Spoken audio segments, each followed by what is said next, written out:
Convening the Committee on Judiciary and Hawaiian Affairs. It is Wednesday, March 24th, 2:30 p.m. in conference room 325. First on the agenda, we're going to take it a little out of order to accommodate our disabled individuals on the call. First up, we're going to have SB 538, which is relating to the Hawaii Civil Rights Commission. First up, we have DOE in support. Yeah, I know.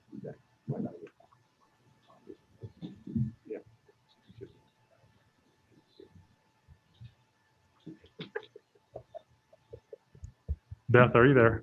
Yes, I am. I'm sorry. This is Beth Schimmelfinnig from the Civil Rights Compliance Branch of the Office of Talent Management, and we stand on our written testimony in support. Okay, thank you. Next up, we have the Hawaii Civil Rights Commission in support. Thank you, Chair, Vice Chair, and members of the committee. This is Robin Wurtzel on behalf of the Civil Rights Commission. The Civil Rights Commission strongly supports Senate Bill 538, House Draft 1. We do note serious concern over our diminished capacity if proposed budget and staffing cuts are imposed. There has been some discussion about this bill in the past and on the House bill, the companion bill when it was in this committee, about the scope of the proposed changes. And I want to be clear that it would cover the Department of Education regarding Section 504 type of disability cases. It would not cover IDEA cases, but it might cover those students who have a 504 plan. And it would also cover University of Hawaii cases, complaints by students. So I just want to be clear because I know there's been a lot of confusion and I don't, anyway, if I'm available for questions and we rest. Thank you. To accommodate the disabled individuals, we are taking it out of order. Next up, we have National Federation of the Blind of Hawaii in support. Yes, thank you, Mr. Chairman and Vice Chair and committee members. James Gashel here testifying for the National Federation of the Blind of Hawaii, strongly supporting SB 538 HD1. And we're going to stand on our written testimony. I just want to say how important this bill is in restoring state level civil rights for people with disabilities, clarifying the legislature's intent in this regard, and we'll stand on our written testimony. Mahalo. Thank you. Members, we have a number of individuals that submitted testimony, most in support, one in opposition, and one with comments. The only person here to testify is Linda Elento with comments. Hello, good afternoon. I'm Linda Elento, and thank you for the time to listen to my testimony. And just most importantly, I'd ask that your committee, as well as the rest of the legislature, be able to spend more time reviewing the impact that this particular language in the bill regarding an exclusion of IDA cases would have. And I have previously submitted some testimony in my letter to you. I mistakenly put my reference to the Judiciary Committee to the Senate, but my testimony was actually to HMS and your Labor Committee most recently. I wanted to let you know this measure would, well, first of all, let me just give you a little background. This particular bill was based on a Supreme Court case, Hawaii Supreme Court case, and I was involved with that because you'll reference LE, that would be me, Linda Elento. So I'm very aware of the subject and the reasons this particular matter was brought up. And I've done all the research along with the Civil Rights Commission as well. My biggest concern are children with disabilities who may or may not be also eligible for special education under IDEA. So just referencing to my written testimony, and then I will also refer to another paragraph.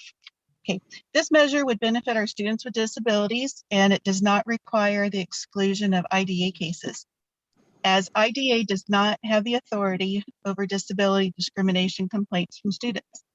IDA only has the authority over complaints of a denial of FAPE. If you look at your definition within our Hawaii Revised Statutes, on what the commission has discretionary or the authority over a disability discrimination complaint. If this bill were to pass to allow agencies that receive state funding as well as federal funding, that would include students. It is not necessary to say within the scope of the IDEA, because when you look at that, the IDEA doesn't have the authority, which means there's no reason to say that, because what it would probably do is people would read that statute and say, well, this child may have an IEP under IDEA or has special education, so automatically people are going to think, well, we can't help you with your discrimination or any type of a remedy for that. But I'd like to point it out once again, if we could do more research, talk to the US DOE Special Ed Office as well as the Civil Rights Office, and they will be very clear, as well as the statute and the federal statutes, that the IDEA has no authority over any kind of a disability discrimination complaint.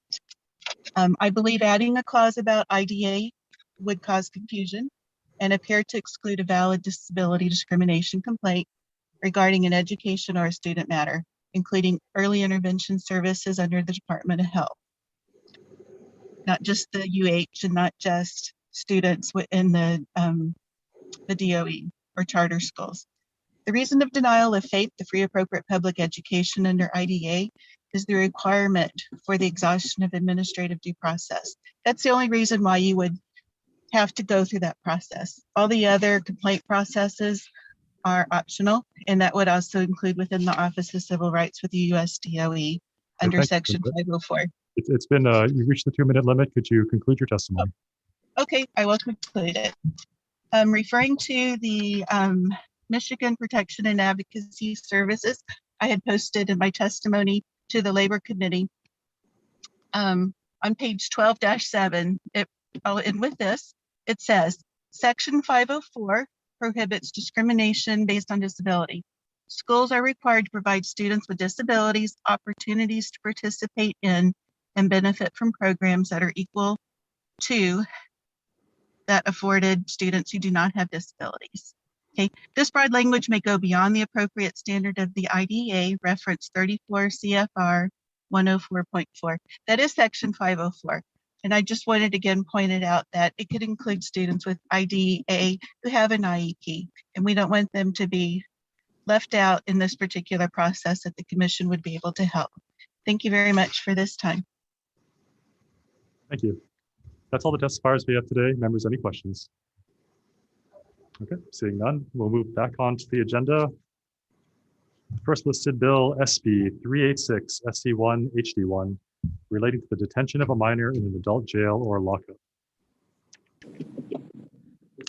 First up, we have Office of the Public Defender in support. Aloha, Chair Nakashima and members of the committee, the Deputy Public Defender Darcia Forrester. The Office of the Public Defender does support Senate Bill 386 SD1 HD1. Thank you. Thank you. Next up, we have the Judiciary in support. Good afternoon, Chair Nakashima, Vice Chair Matayoshi, and members of the committee. I'm Carol Matsuoka on behalf of the Hawaii State Judiciary. The Judiciary strongly supports this measure as it is part of our legislative package, and I will remain available. We stand on our testimony, and I remain available for any questions. Thank you. Okay, thank you. Next up, we have PSD with comments. Good afternoon, Vice Chair Matayoshi, Maxotani, Department of Public Safety. We stand our written testimony on comments just briefly. We've got some issues regarding PREA, as well as our ability to keep the juvenile minor away from adults out of voice and sight.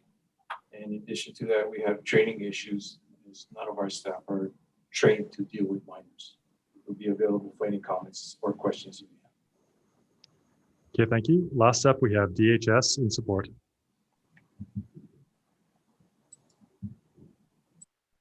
Aloha, I'm Vice Chair and Chair. I am Eladine Olivao, representing the Department of Human Services, Child Welfare Services, and we stand on our written testimony and am available for questions.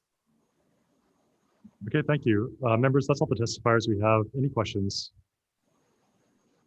Okay, seeing none, we'll move on to SB 912, relating to the employees' retirement system. First up, we have the Hawaii State Ethics Commission in support. Good afternoon, Chair, Vice Chair, and committee members. The State Ethics Commission stands on its written testimony supporting the intent. Thank you. Okay, thank you. Next up, we have ERS with comments. Chair Nakashima, Vice Chair Mateoshi, I'm Tom Williams of the Employees Retirement System.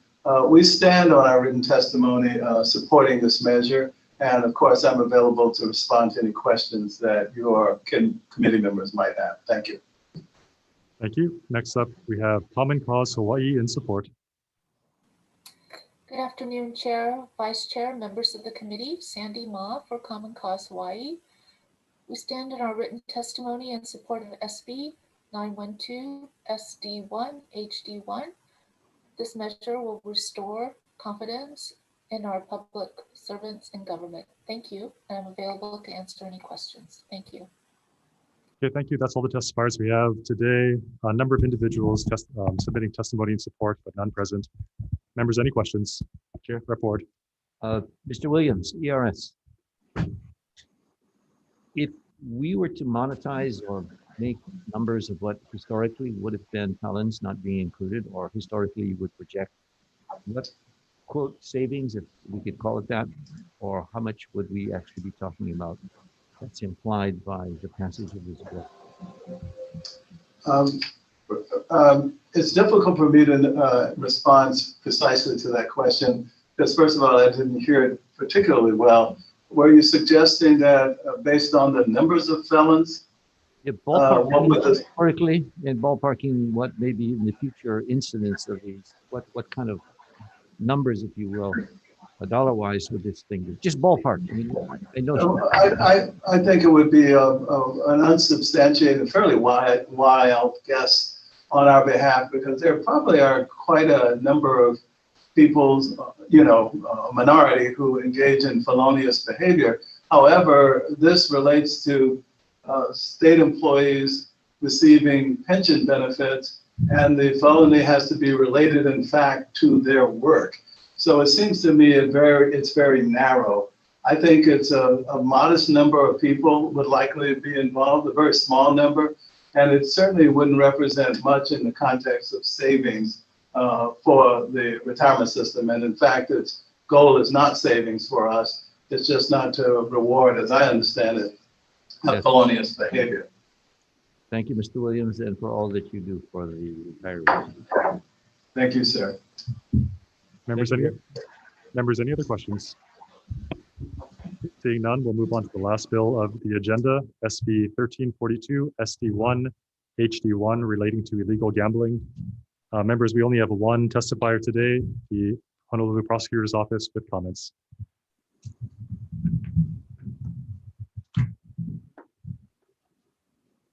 No one. I guess we have no testifiers today. All right, we will recess for decision making. Recess.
on page 8, line 8, line 1, to add, unless a court finds after hearing and in writing that is in the interest of justice,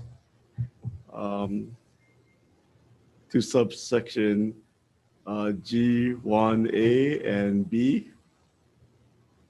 And indicate that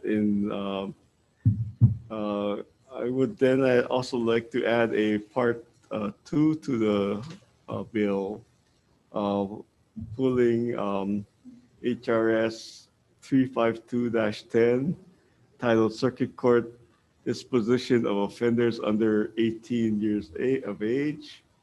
And in there, we are going to amend the first sentence that currently reads, the Circuit Court may commit all offenders under 18 years of age, and change that may to shall. So it will be the Circuit Court shall commit all offenders under 18 years of age duly convicted by the court to the Hawaii Youth Correctional Facility in all cases. Okay, and that's it. Members, any questions or comments? Seeing none, as amended, Vice Chair. Chair's recommendation is to pass SB 386 ST1 HD1 with amendments. Chair and Vice Chair vote aye. Rep. Ichiyama? Aye. Rep. Kobayashi? Aye. Rep. Lopresti? Aye. Rep. Lowen? Aye. Rep. McKelvey? Aye.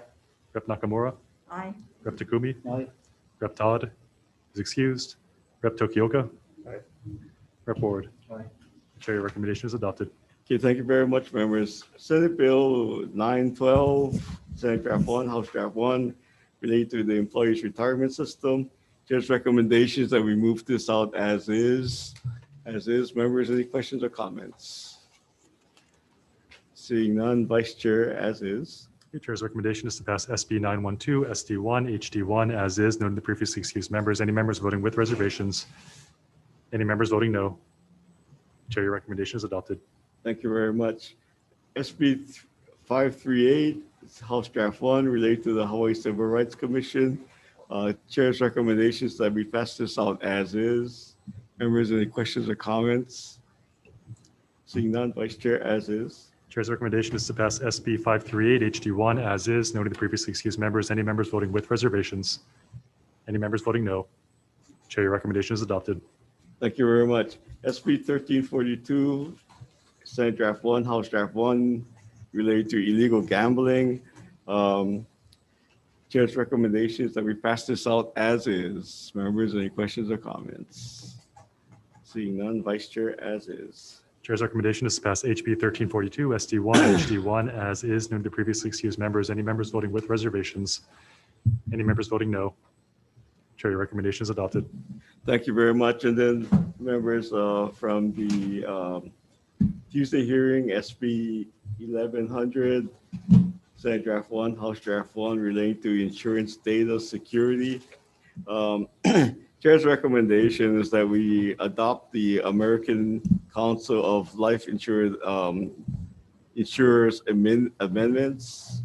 Number 1 on number 1.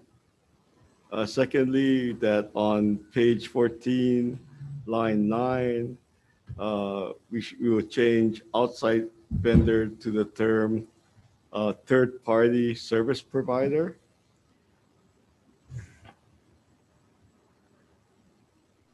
And make that change consistent throughout the bill. Also on page 22, line 18 to 23, that the term insurer be changed to the term licensee. Members, any questions or comments?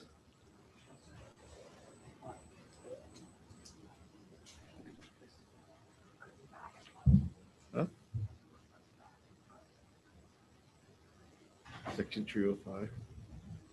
Oh. And also we, in section 201,